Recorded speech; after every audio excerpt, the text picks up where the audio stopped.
Bill Swerski's Superfans was a recurring sketch about Chicago sports fans on the American sketch comedy program Saturday Night Live. It was a prominent feature from 1991–1992, and its characters have made various other appearances since its inception. The sketch is notable as a media portrayal of the in and north dialect of English that predominates in Chicago, most famously through the distinctive pronunciation of the phrase "da Bears." History. The sketch typically depicts a television program on which a group of Chicago sports fans obsessively discuss any topic at hand, usually the Chicago Bears football team. The sketch premiered on January 12, 1991, hours before the Bears were to play the New York Giants in a divisional playoff game at Giants Stadium, a few miles from NBC's Studio 8H in Rockefeller Center. German Tegner, that night's SNL host, and a native of the Chicago area, starred as Bill Swerski, along with Chris Farley as Todd O'Connor, Mike Myers as Pat Arnold, and Robert Smigel as Carl Woloski. Kevin Nealon also made a brief appearance as oddsmaker Danny Sheridan in the first sketch. He is promptly sent away by Swerski after giving the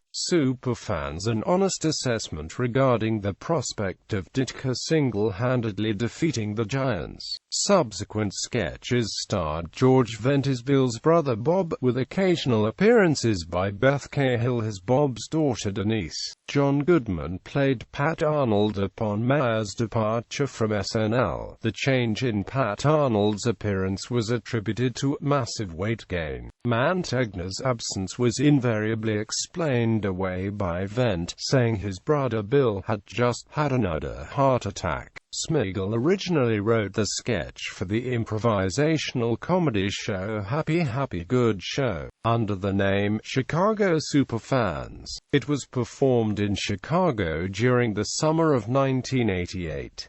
The inspiration for the characters were radio hosts in Chicago during the 1970s and 1980s. The name Bill Swerski was possibly derived from Bill Joust, the moderator of the WGN radio panel show The Sports Writers, and from WGN Radio and WGN TV sportscaster Chuck Swerski. The characters were typically shown in Mike Ditka's sports bar, drinking large amounts of beer, smoking, and gorging themselves on ribs, Polish sausage, and similar foods. All of the characters wore dark sunglasses and thick mustaches to resemble Ditka, the popular coach of the Bears at the time, and who was the idol of all the superfans. In addition to discussing Ditka and the Bears, another frequent topic of discussion was the Chicago Bulls basketball team and the star player, Michael Jordan, who were winning the first 3 NBA championships at the time. Both Ditka and Jordan would make appearances in episodes of the sketch. SNL alumnus Dan Aykroyd also appeared on the sketch as Todd's cousin Erwin Mainway, who originated in the Consumer Probe and on-the-spot sketches. Early sketches had posters in the background with the call letters WBBM, the CBSO and AMP, OTV, AM and FM stations in Chicago, though later sketches changed the call letters to WCBM. The group would discuss upcoming sporting events and inevitably predict a huge victory for the Chicago team, using an exaggerated Chicago accent, a variety of inland Northern American English, normally culminating in a uniform toast to "da Bears" and "da Bush." Although "da Cubs" was heard on at least one occasion, the predictions were likewise exaggerated and the topics of conversation often ludicrous. Typical debates involved Mike Ditka versus a hurricane. In this particular debate, the superfans believed that Ditka could defeat the hurricane, until it was revealed that the name of the hurricane was Hurricane Ditka. at which point Todd O'Connor had a heart attack out of confusion who would win in a competition for world domination, Da Bess or Da Bush. Mike Ditka winning the Indianapolis 500 driving the Bears team bus, or how many points Michael Jordan could score if he played an entire game by himself while lounging in a recliner. One episode asked the outcome of the Bulls-Pistons game where Todd said the Bulls would win 402-0, but Jordan would be held to under 200 points. Todd usually predicted shutouts. During the first episode, he predicted that the Bears would defeat the Giants by a score of 79-0, claiming that the Bears' defense is like a wall. You can't go tear it. Pat once predicted the Bears would win the game by a score of 31-7.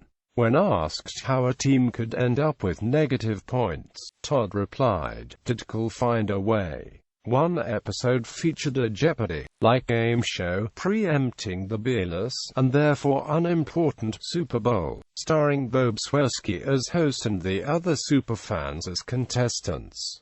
All the questions dealt with the Chicago Bears, Chicago or Mike Ditka. The final Jeopardy! Question was Bears vs. Bulls, which produced hilarious responses from the contestants. The correct answer was revealed to be that such a matchup would tear the fabric of the space-time continuum and destroy the planet, meaning the United Nations would have to step in prior to the match to prevent the mass destruction. The characters appeared in 9 episodes in 2 years, with Ditka's departure from the Bears in 1993 and significant cast changes on SNL. The sketch and characters all but disappeared. They did, however, make a special appearance at the celebration of the Chicago Bulls' 1991-1993 three-peat championship victory. The NBC television network interrupted daytime television to broadcast the short speeches made by the Superfans.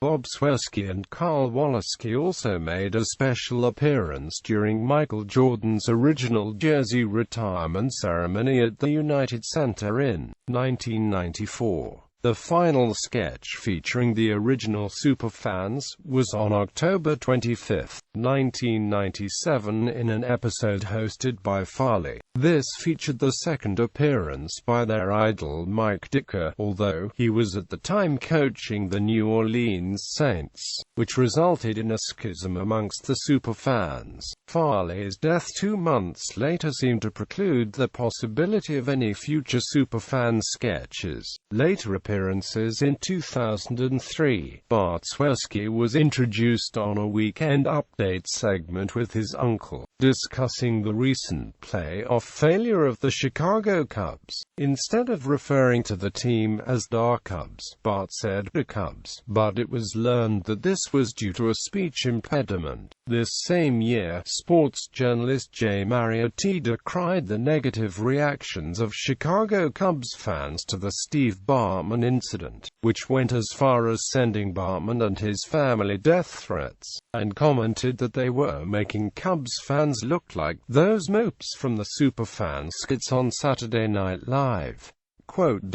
In 2006, George Wendt returned in Superfan garb alongside Ditka for a sketch prior to Super Bowl 40. In a 2007 SNL sketch, Donatella Versace said to David and Victoria Beckham, "If you guys were a football team, you would be da Boars." The episode aired the night before Super Bowl 41, in which the Indianapolis Colts beat the Chicago Bears. Following the Bears' loss, the Superfans Bill Swerski, Bob Swerski, and Carl Woloski returned in a TV commercial for Reebok, alongside Colts kicker Adam Vinatieri. This was the first time the Swerski brothers appeared together. A variety of Superfan-themed fan sites also sprung up during this time, including DaSuperfans.com, which gained significant media attention in Chicago and beyond. In November 2008, ESPN ran a segment featuring Bill Swerski discussing Mike Ditka's real-life possible run for a U.S.